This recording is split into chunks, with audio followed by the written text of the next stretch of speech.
अस्सलाम वालेकुम। इस वीडियो में मैं आपको असेंबली के असाइनमेंट नंबर 2 का सलूशन दूंगा भी और समझाने भी लगा हूँ। असाइनमेंट का क्वेश्चन ये है कि उसने हमें अरिथमेटिक सीक्वेंस का बताया है और दो सब रूटीन लिखने को कहा है। फर्स्ट सब रूटीन में कहता है कि दो वेरिएबल्स हैं जो सब रूटीन लोकली डिफाइन करती है एसेक और डिडेफ के नाम से। इसके अंदर डिडेफ को वो कहता है कि हेक्सा में 13 वैल्यू मिलेगी, 13 का डिफरेंस होगा, और एसेक में जो फर्स्ट वैल्यू होगी उसने बता दिया है कि नंबर डेसिमल नंबर 3 होगी। और एंड में उसने रिजल्ट बताया है कि जो आपको जो सारी कैलकुलेशन के बाद जो सी अरे पॉपुलेट होगी मेमोरी के अंदर वो ये रिजल्ट शो करेगी। और दूसरी सब रूटीन जो है उसके अंदर उसने एन टर्म सब रूटीन लिखने को कहा है, जो फर्स्ट सब रूटीन की ए सीक्वेंस सब रूटीन की जो सी दो लोकल वेरिएबल थे उनको यूज़ करती हुई 23rd टर्म जो होगी वो वैल्यू रिटर्न करेगी। ठीक हो गया। अब इसका कोड देखते हैं। ये इसका कोड है, दो सब रूटीन लिखी गई हैं, ए सीक्वेंस और एन टर्म। यहाँ से कोड स्टार्ट होता है। जंप स्टार्ट में जाके स्टार्ट में सिर्फ और सिर्फ हमने कॉल किया है ए अंडरस्कोर सीक्वेंस को, सब रूटीन कॉल कर दिया और कुछ नहीं है इसके अंदर। चलें, ए सीक्वेंस ये सारी सब रूटीन लिखी हुई है इसकी, जिसके अंदर यहाँ पे पुश हो रही हैं जो हमने रजिस्टर यूज़ करने हैं वो पुश की हैं, या ये लोकल वेरिएबल बनाया है। ये 20 बाइट्स की एरे बनाई है जिसके अंदर हम अपना जो रिज़ल्ट है वो पॉपुलेट करेंगे। उसके बाद जहाँ पे जो कैलकुलेशन हो रही हैं ये कैलकुलेशन है जो पूरा लूप चलता है जो कि इस एरे को पॉपुलेट करता है।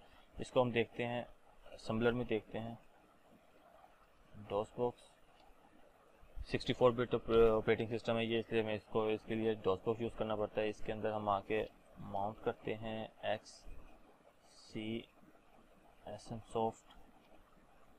ठीक हो गया। एक्स के अंदर आके नेसम, ये कमांड्स होती हैं जो हमारा जो कोड है उसको कंपाइल करने के लिए यूज़ होती है नेसम। उसके बाद प्रोजेक्ट जो फाइल नेम है उसका नेम ये abc.asm -o stand for output. उसके बाद abc.com ये हमारी जो सी आउटपुट फाइल होती है ये वो कंपाइल जनरेट होती है। -l ये लिस्ट फाइल होती है। abc.lst ये ऑप्शनल होती है। अगर आप बिगनर्स हैं इनिशियल स्टेज पे, तो आपको अंडरस्टैंडिंग के लिए कि ऑप कोड्स और ऑफसेट्स वगैरह किस तरह सारे मैनेज होते हैं जो डिबगर में शो हो रहे होते हैं वो इस लिस्ट फाइल के अंदर सारे होते हैं। प्रोग्राम कंपाइल कर गया। अब इसको हम डिबगर में रन करते हैं। afd.abc.com ये जो फाइल जो आउटपुट फाइल थी वो डिबगर में हम इसको एंटर करते हैं। ये हमारा डिबगर ऑन हो गया। अच्छा जी, अब इसको साथ साथ देखते हैं। पहली इंस्ट्रक्शन जंप 015 ये वाली जो जंप इंस्ट्रक्शन थी स्टार्ट पे, ये गए हम स्टार्ट में कॉल 0103 ए सीक्वेंस का जो एड्रेस है वो है। इधर आ गए, ये देखें ये पहली इंस्ट्रक्शन जो है पुश बीपी, ये वाली पुश बीपी। ठीक है। अब बीपी में जो वैल्यू है वो हम उसको करने लगे हैं स्टैक पे पुश। ये देखिएगा बीपी की वैल्यू है 000 और यहाँ पे स्टैक पे यहाँ पे पुश हो जाएगी, ये आ गई टेट्रा 0। नेक्स्ट इंस्ट्रक्शन है बीपी मूव बीपी एसपी, मतलब एसपी की जो वैल्यू है, एसपी का जो पॉइंटर है वो बीपी की तरफ मूव कराना है। जो अब एसपी की जो वैल्यू है FFA वो बीपी में आ जाएगी FFA। उसके बाद पुश 000D ये इंस्ट्रक्शन है। पुश वर्ड हेक्सा में D लिखा हुआ है, हेक्सा में D मतलब 13 है। अब ये स्टैक पे पुश होगा, ये D आ गया। और उसके बाद सब्ट्रैक्ट करना है SP माइनस में से 14। ये देखें यहाँ पे लिखा हुआ है सब्ट्रैक्ट SP 20। ये 20 जो है ये हमारे पास डेसिमल में है, और यहाँ पे जो कि हमारा जो कंपाइलर होता है असेंबली का वो हेक्सा में को की जो सी वैल्यूज होती हैं वो लेता है, उसे अंडरस्टैंड करता है। यहाँ पे डेसिमल नहीं होते हैं।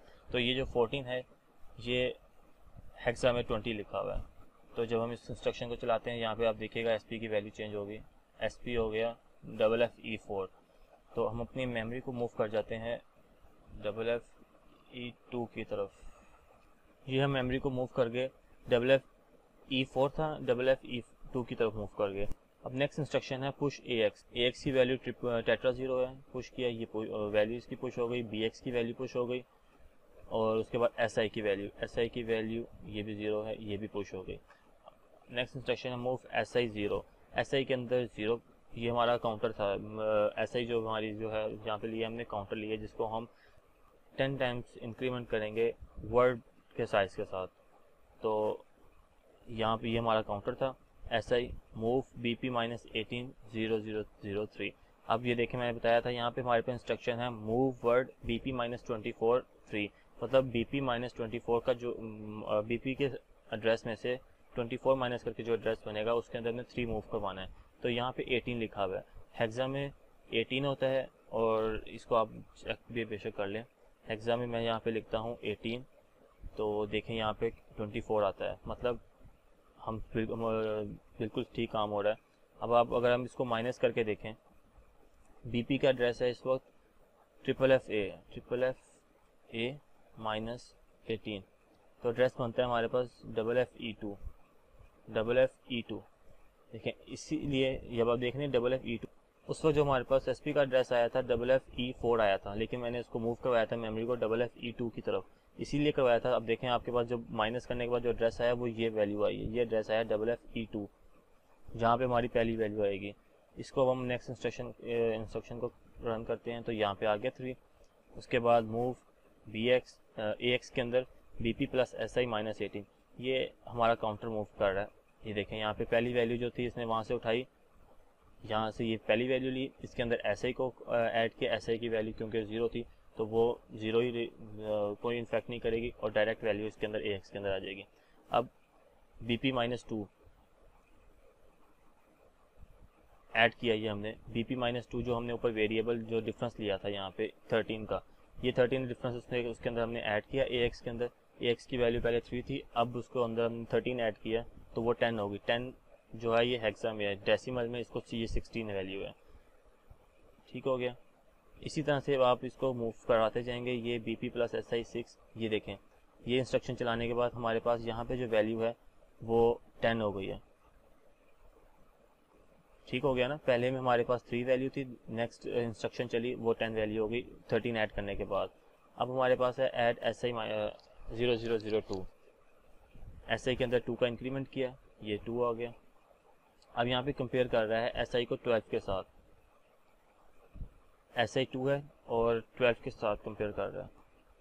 SI को 12 के साथ कंपेयर कर रहा है, 12 हेक्सा में लिखा हुआ है, और लेकिन ये जब हम इधर जाते हैं ये देखें SI को 18 है, डेसिमल में ये 18 है, हेक्सा में 12। इसके अंदर यहाँ पे इंस्ट्रक्शन ऐसे चलती हैं, जब इसको कंपेयर करेगा तो यहाँ पे 0 फ्लैग को हमने देखना होता है, 0 फ्लैग। अगर तो यहाँ पे कंपेयर करने के बाद रिजल्ट 0 आता है, मतलब ये हुआ कि दोनों वैल्यू सेम है। यहाँ पे SI भी 12 हो गई हुई है और जिससे कंपेयर कर रहे हैं वो भी 12 है, तो यहाँ पे 0 फ्लैग जो है वो सेट हो जाता है और नेक्स्ट इंस्ट्रक्शन करती है। अब देखें, अगर मैं जब इस इंस्ट्रक्शन को चलाता हूँ तो यहाँ पे ये सेट नहीं हुआ, मतलब ये हुआ कि ये दोनों वैल्यूज़ इक्वल नहीं है। कंपेयर करने के बाद SI की वैल्यू और 12 इक्वल नहीं है, SI की वैल्यू 2 थी, ये 12 है, इक्वल नहीं थे, इसलिए 0 फ्लैग सेट नहीं हुआ। और ये jump if not 0, JNZ stand for jump if not 0, 0 flag set नहीं है।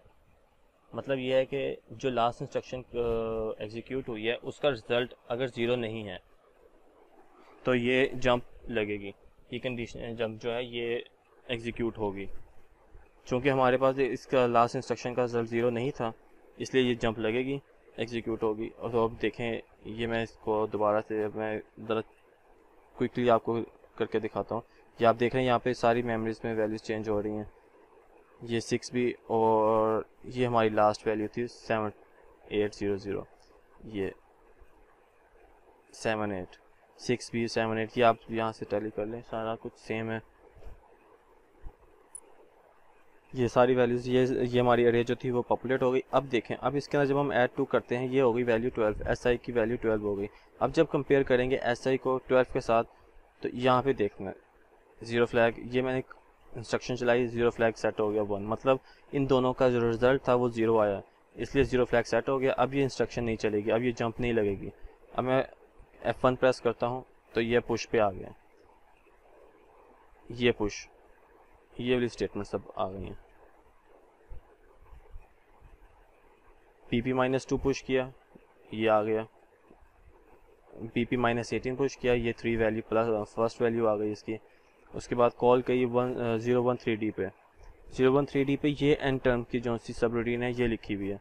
अब इसको चेक कर लेते हैं। ये सिंपल कैलकुलेशन कर रही है इसमें, और इसमें कुछ भी नहीं है। इसमें सिर्फ हमने जो 23rd टर्म निकालनी है उसको कैलकुलेट करना है। उसके लिए हमारे पास ये फार्मूला इन्होंने दिया था कि ये होता है कि n-1 मतलब 23rd टर्म निकालनी है। यहाँ पे 23rd आएगा, 23rd - 1 22nd इंटू डी जो डिफरेंस हमने ऊपर लिया हुआ 13 का, और ये फर्स्ट टर्म है उसके अंदर ऐड करना है, तो हमारे पास 23rd टर्म की वैल्यू आ जाएगी। सिंपल ये हो रहा है यहाँ पे। अब ये देखें, इस कॉल में आए, ये पुश किया बीपी को, मूव बीपी, वही स्नैपशॉट लिया इसका, move AX, push AX, BX, CX, ये उसके बाद मूव CX के अंदर 0 और मूव BX के अंदर 0, ये इनिशियलाइज जो करते हैं। उसके बाद BP +4, उसके अंदर BX के अंदर BP +4, ये फर्स्ट वैल्यू आ गई इसकी, ये वाली ऐड हो गई। और मूव AX टेट्रा 0, AX की वैल्यू चेंज होकर टेट्रा 0 हो गई। और उसके बाद AL16, अब हमने इसकी AX की फर्स्ट ये फुल वैल्यू टेट्रा 0 है, इसकी जो लास्ट बाइट है उसके अंदर हमने 16 रख दिया क्योंकि हमने इसको मल्टीप्लाई करना है। और CL मूव CL के अंदर CX की जो लोअर बाइट्स हैं इसके अंदर हमने BP +6 कर दिया, ये D जो हमारा डिफरेंस था। अब नेक्स्ट इंस्ट्रक्शन है मल CL। ये इंस्ट्रक्शन क्या करती है, CL इस बाइट को CX की लोअर बाइट्स को AX की लोअर बाइट्स मतलब CL इंटू AL होगी, और रिज़ल्ट जो होगा वो AX के अंदर ही जाएगा। ये इंस्ट्रक्शन चलाई, ये हमारे पास रिज़ल्ट आ गया 011E। अब इसके अंदर हमने BX की वैल्यू ऐड करनी है जो हमारी इनिशियल अरे जो पॉपुलेट हुई थी उसके अंदर जो फर्स्ट वैल्यू थी उसकी है, ये 121 आ गया। अब देख लें इसको 121 को, जब हम इसको हेक्सा में हमारे पास वैल्यू आई है 121, तो डेसिमल में 289 वैल्यू आई है। इसको हम चेक कर लेते हैं डेसिमल में।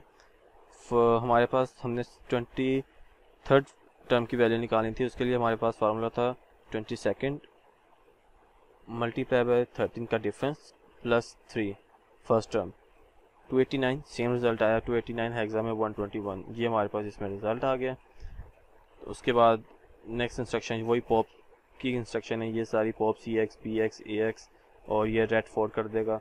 उसके बाद ऊपर वाली जो सी हमारी A_ सीक्वेंस की जो सब रूटीन थी उसकी पॉप होंगी वैल्यूज़, और प्रोग्राम हमारा एग्जिट कर सकता है। ठीक हो गया, ये असाइनमेंट थी, इसका सलूशन था। इसका सलूशन जो फाइल जो है वो मैं आपको इसकी डिस्क्रिप्शन में मिल जाएगा, आप इसको मेरे चैनल से डाउनलोड कर सकते हैं। इस वीडियो को देखें, समझें, फिर असाइनमेंट करें। मेरा चैनल सब्सक्राइब करें, और जो इस सलूशन फाइल है वो आपको इसकी डिस्क्रिप्शन से मिल जाएगी। थैंक यू, अल्लाह हाफिज़।